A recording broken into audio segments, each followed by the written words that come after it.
Amazon FBA क्या होता है और इसके क्या फ़ायदे हैं, और अमेज़न एफबीए प्राइवेट लेबल की सेल्स के अंदर क्या इम्पैक्ट डालता है, और एफबीए कितना इम्पोर्टेंट होता है अमेज़न होलसेल मॉडल में, और अमेज़न एफबीए की सहूलत कितने ममालिक में दे रहा है और इसके पीछे अमेज़न की क्या लॉजिक है। आज की इस वीडियो के अंदर हम यही कवर करेंगे।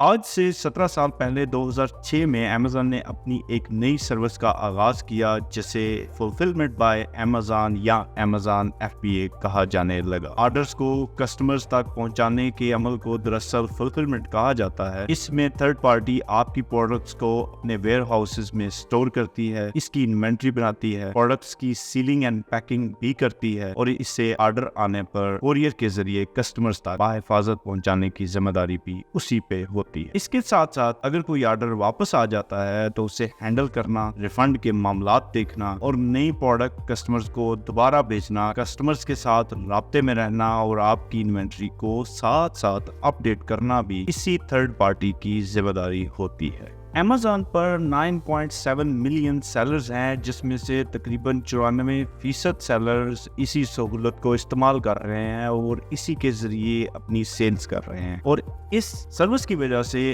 अमेज़न के प्राइवेट लेबल मॉडल और होलसेल एफबीए मॉडल के जो सेलर्स हैं वो बहुत ज़्यादा पैसे बना रहे हैं, डॉलर्स बना रहे हैं। जैसे जैसे सेलर्स में एफबीए का रुझान बढ़ता गया वैसे ही अमेज़न को भी फुलफिलमेंट सेंटर्स यानी वेयर हाउसेज बनाने पड़े। इस वक्त दुनिया भर में अमेज़न के तकरीबन 185 वेयर हाउसेज हैं जो कि 17 मुल्कों में फैले हुए हैं, जिनमें अमेरिका, कनाडा, बर्तानिया, Germany, France, Italy, Spain, Japan, UAE, Australia और इंडिया अहम ममालिक हैं। जबकि अमेज़न के सबसे ज्यादा वेयर हाउसेज अमेरिका में 110 और इंडिया में 60 है। अमेज़न प्राइवेट लेबल के मॉडल के अंदर एफबीए करने का फायदा ये होता है कि जैसे ही आपके पास ऑर्डर आता है तो अमेज़न उस प्रोडक्ट को पिक, पैक एंड शिप कर देता है और उसके साथ साथ कस्टमर सर्विसेज को भी देखता है। यानी कि आपके बायर्स जब मैसेज कर रहे होते हैं तो अमेज़न उनको रिप्लाई भी कर रहा होता है और ट्रैकिंग कोड भी दे रहा होता है। इसके साथ साथ अमेज़न आपकी प्रोडक्ट की रैंकिंग को भी बढ़ा रहा होता है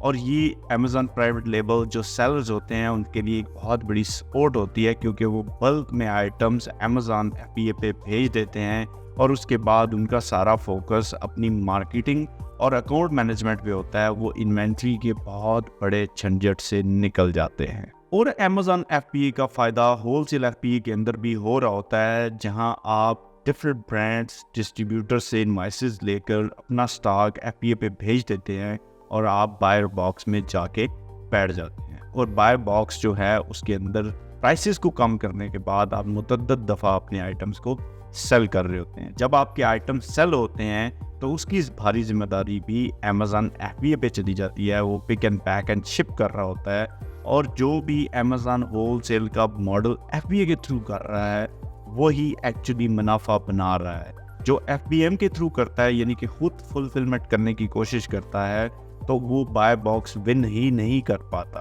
तो इसलिए आप जब भी अमेज़न एफबीए होलसेल का मॉडल सुनते हैं तो उसमें एफबीए का वर्ड साथ आ रहा होता है और आप अपने डिस्ट्रीब्यूटर और ब्रांड्स ही वो चुने जो कि आपको लगता है और आपको नज़र आता है कि ये एफबीए आइटम सेल नहीं कर रहे, ये एफबीएम कर रहे हैं, और आप वहाँ से जाके वो आइटम्स लेके इनवॉइसेस अपडेट करने के बाद, वैलिडेट करवाने के बाद, अपनी कैटेगरी को अनगेट करने के बाद अपनी प्रोडक्ट को एफबीए भेजकर अपना एडवांटेज ले लेते हैं। यानी कि यहाँ कहने का मकसद ये है कि आप वो वाले ब्रांड्स, वो वाले डिस्ट्रीब्यूटर्स, वो वाली लिस्टिंग चूज करें जहाँ आपको नज़र आ रहा है कि ज़्यादा सेलर और खुद जो ब्रांड ओनर है वो एफबीएम कर रहा है, यानी कि वो खुद फुलफिलमेंट कर रहा है। वहाँ आपके पास एफबीए करने की अपॉर्चुनिटी है। चूँकि ये ब्रांड्स अब बहुत कम है लेकिन इसके ऊपर आपको मज़ीद रिसर्च करने की ज़रूरत पड़ती है और यहाँ भी आपको फुलफिलमेंट बाय अमेज़न का फ़ायदा मिल रहा हो। एफबीए फीस का अंदाज़ा लगाने के लिए कि कितनी मुझे चार्ज होगी, उसके लिए आप गूगल पे जाकर अमेज़न एफबीए कैलकुलेटर लिखें, उसके अंदर वो एसन ऐड करें और आपको वो फीस मिल जाएगी एक्सपेक्टेड जो आपको अमेज़न चार्ज करेगा।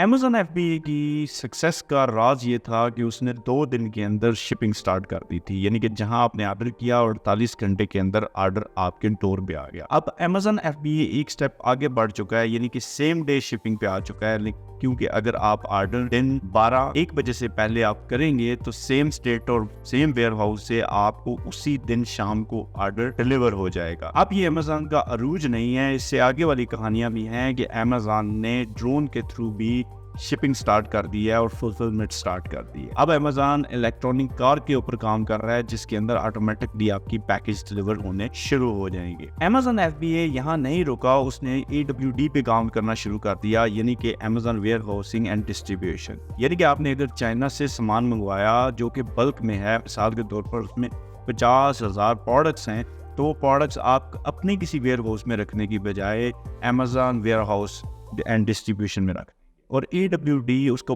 बल्क में अपने पास रखेगा, जिसकी प्राइसेस मेरे एनालिसिस के मुताबिक बहुत सारे थर्ड पार्टी वेयर हाउसेस से कम हैं, और वहाँ से अमेज़न ऑटोमेटिकली आपकी इन्वेंट्री जो है वो FBA वेयर हाउसेस के अंदर मंगवा लेगा और वहाँ से वो शिप करना शुरू कर देगा। अब ये एक नया किस्म का बिजनेस मॉडल अमेज़न ने दिया है, जिससे बहुत बड़े बड़े ब्रांड ओनर फ़ायदा उठा रहे हैं। अगर आपने अभी तक Amazon FBA को उतना सीरियस नहीं लिया तो अभी आपके पास टाइम है। आप जो 6% वो वाले सेलर्स जो कि Amazon FBA नहीं यूज़ करते उनमें ना जाएं, 94% उन सेलर्स में जाएं जो FBA इस्तेमाल करते हैं, और FBA आपकी सक्सेस की गारंटी है ऑन Amazon।